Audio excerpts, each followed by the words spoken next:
Module 100 using ICT indoors and outdoors. अब हम देखेंगे कि कुछ ऐसी ऐप्स हैं जो हम आउटडोर एक्टिविटीज़ के लिए यूज़ कर सकते हैं या एक्टिविटी आइडियाज़ आप कह सकते हैं for your early childhood classroom. First of all nature exploration apps हैं। इसमें क्या होता है कि आप डिफरेंट प्लांट्स हैं, फॉर एग्जांपल कुछ ऐप्स ऐसी हैं जब आप प्लांट के ऊपर वो कैमरे को पोजीशन करते हैं तो वो प्लांट को आइडेंटिफाई करता है, उसके बारे में इंफॉर्मेशन देता है कि ये कौन सी टाइप है, इसके लीव्स किस तरह के हैं, इसका फ्रूट किस तरह का है, इसके फ्लावर्स किस तरह के हैं। So these apps are nature exploration apps.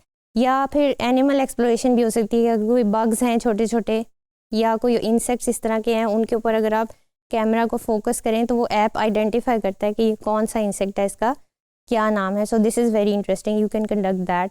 फिर डिजिटल फोटोग्राफी, जैसे मैंने मेंशन किया, बच्चों को आप ये इसके लिए आउटडोर ले जा सकते हैं और बच्चों को कह सकते हैं कि take photos of whatever you like around this area, या अगर पार्क है या कोई भी ऐसा एलिमेंट है तो you can get to know a lot about the children, the kind of photographs they take. फिर इसके बाद आउटडोर स्टोरी टेलिंग में आप कैरेक्टर्स, उनके टॉयज़ को इंटीग्रेट कर सकते हैं। डिजिटल ओवरलेज कैरेक्टर्स जो हैं वो प्लेस किए जा सकते हैं डिफरेंट ऐप्स के ज़रिए।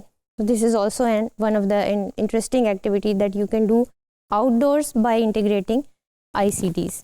फिर उसके बाद QR code scavenger hunts. QR code scavenger hunts 4 to 5 years के बच्चे इजीली कर लेते हैं। और इसमें क्या होता है कि QR कोड्स जो हैं वो प्लेस किए होते हैं डिफरेंट जगहों पे, टीचर ने पहले से प्लेस किए होते हैं।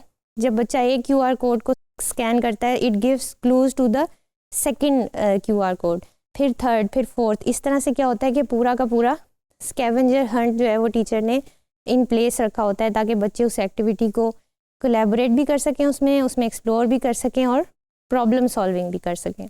फिर वेदर मॉनिटरिंग आप करवा सकते हैं, बच्चों को बाहर ले जाएं, उनको कहें कि टेम्परेचर, ह्यूमिडिटी, पर्सपिरेशन लेवल या जो भी इस तरह से चीज़ें हैं, वेदर के एलिमेंट्स हैं वो कौन कौन से हैं, how do you feel, what kind of clothes you want to wear, और इस तरह की चीज़ें आप इजीली कर सकते हैं इसके अंदर।